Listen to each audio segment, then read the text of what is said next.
रावसाहेब, महाराष्ट्रातले काही विषय आहेत.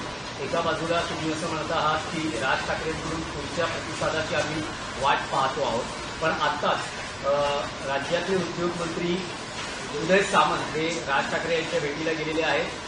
त्यांचं असं म्हणणं आहे की ते त्या विभागातून जात होते, त्यावेळेस त्यांनी राज ठाकरेंना फोन केला. राज ठाकरेंचे वेळ त्या वॉर्डाचे नगरसेवक उदय सामंत त्या वॉर्डाचे नगरसेवक आहेत त्या शिवाई पार्कचे. काय शाखा प्रमुख आहेत, सतत त्या रस्त्याने जातात.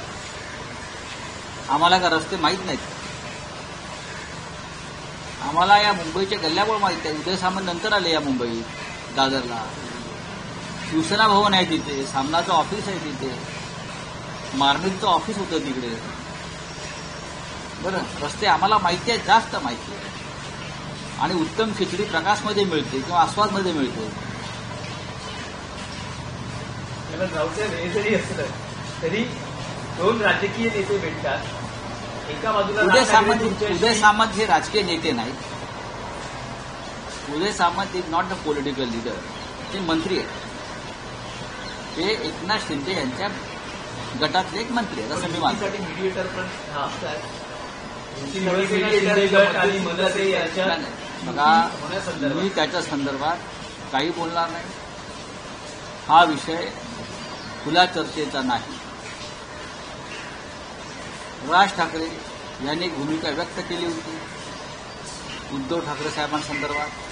आम्ही त्यांना सकारात्मक प्रतिसाद दिला. त्याच्यावर आम्ही त्यांच्याकडून दुसऱ्या प्रतिसादाची वाट पाहत आहोत. आम्ही शांत आहोत. नाही, पण त्यांची जी काही नेते मंडळी आहेत किंवा त्यांच्या पक्षात आम्ही राज ठाकरेंना मानतो.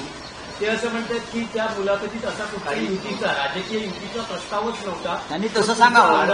अर्थ वेगळा तुमचा, तुम्ही अर्थ वेगळा. सन्माननीय राज ठाकरे यांनी तसं सांगावं. त्यांनी सांगावं ना तसं. आम्ही लोकभावनेचा आदर केला. आम्ही प्रतिसाद. आतापर्यंत आमच्यावरती आरोप होत होते की तुम्हाला हे एकत्र येणं नको आहे दोन भावांचं किंवा ठाकरे कुटुंबाचं. आता आमचं मन खुलं आहे. आमचं मन प्रभू श्रीरामाचं मन आहे, हनुमानाचं मन आहे, मोकळं मन आहे. अजित पवार, शरद पवार मतदारावर चर्चा करताना आतापर्यंत पाहायला मिळाले. काल व्यासपीठावर बऱ्याच वेळा बघा, सरकारी कार्यक्रम. राष्ट्रवादी काँग्रेस आज बैठकही आहे. आज बैठक आहे. महापालिका निवडणुका आणि दोन गटांनी एकत्र या संदर्भात देखील होतंय का की राष्ट्रवादी काँग्रेस एक आहे आणि त्यामुळे महाविकास आघाडीत काहीशी अस्वस्थता आहे? महाविकास आघाडीमध्ये कोणतीही अस्वस्थता नाही. शिवसेना शिवसेनेच्या मार्गाने चाललेली आहे. काँग्रेस काँग्रेसच्या मार्गाने चाललेली आहे. शरद पवार त्यांच्या मार्गाने चालले आहेत. महाविकास आघाडी ही निवडणुका विधानसभा आणि लोकसभासाठी निर्माण झालेली एक रचना होती आणि भविष्यामध्ये ती तशीच राहील. तिन्ही पक्ष आपापल्या मार्गाने, प्रत्येकाच्या विचारधारा वेगळ्या आहेत. मार्गाने चालणं जास्त कशाला, युक्तिक ठरतं ना. कशा करता एकाच विचारानं चाललं पाहिजे. शिवसेनेचा विचार वेगळा, राष्ट्रवादी काँग्रेसची भूमिका वेगळी आहे आणि काँग्रेसची भूमिका वेगळी आहे. आम्ही या देशातल्या हुकुमशाहीचा पराभव करण्यासाठी एकत्र आलो आणि ती आमची भूमिका काय आहे. भविष्यात सोबत दिसणार का?